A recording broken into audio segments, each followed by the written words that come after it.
So yeah, I'm gonna go up there and I want you to see this. I'm gonna get you situated over here.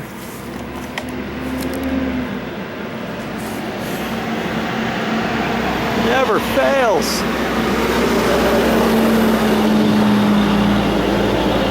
Do you remember the other day?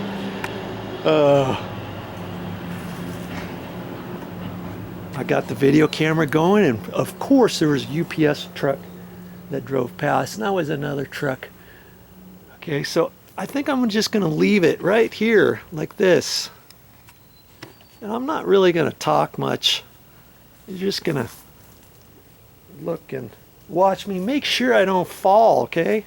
I mean, I'm up here pretty high. I'm just gonna have to be as careful as I can.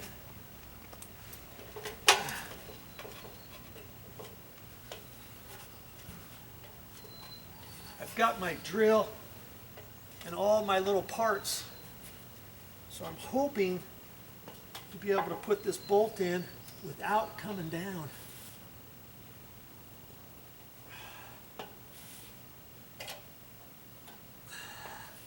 Slow as you go. I think that's about where I was before. About like that.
Ooh, doggy. Ooh. Ah, that's how you do it. That's how you do it. And you gotta be careful too. You're walking up and down the extension ladder when it gets up high. Because see, there's single rungs here. Then when you get up higher, you see like right here, there's a double rung. Then there's a single. Then there's a double, single. That's because I've extended this out. And you just have to be careful when you're coming down for fear that you're gonna miss a step or thinking, oh yeah, I've got plenty of room. You push your foot on there for a double one and a double one. And then you put your foot in here thinking this next one's gonna be a double one. And you kind of lose your balance because most of your foot, 3/4 of your foot is off it over this way. You're trying to put the pressure on there and you're like, oh! I mean, it's easy to have accidents happen, okay? So just be careful when you're going up and down an extension ladder. Man, a few more to go. And I'll be done with the bolts.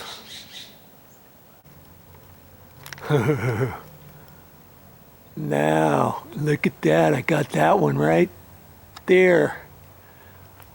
And I'm just leaving. I had to raise my extension ladder up a little bit higher, and I got another rung I could go, but I can't because I want to keep that nice and straight. And it's kind of pushed up against the fascia board. That's going to kind of give me a little stability. And did you see how I did that up over my head with that impact drill? I mean, if I didn't have an impact drill, man, it would take me forever to put these in with just a ratchet. And once you do with the impact drill, you know, way up over my head even, I just kind of keep pressure on it and just let it go, and it just drives that baby in. Okay, now it looks like I put that one in from before, maybe just one more, but that top piece is really cracked. You see, I can't really tell in this screen, but maybe on the computer screen you'll see how it's bowed out a little bit. I may have to get 2 more bolts in there to tighten that sucker up. We'll see. Wow, just take your time and do it right. Well, that's all I got for this time. But I'll be back with more videos.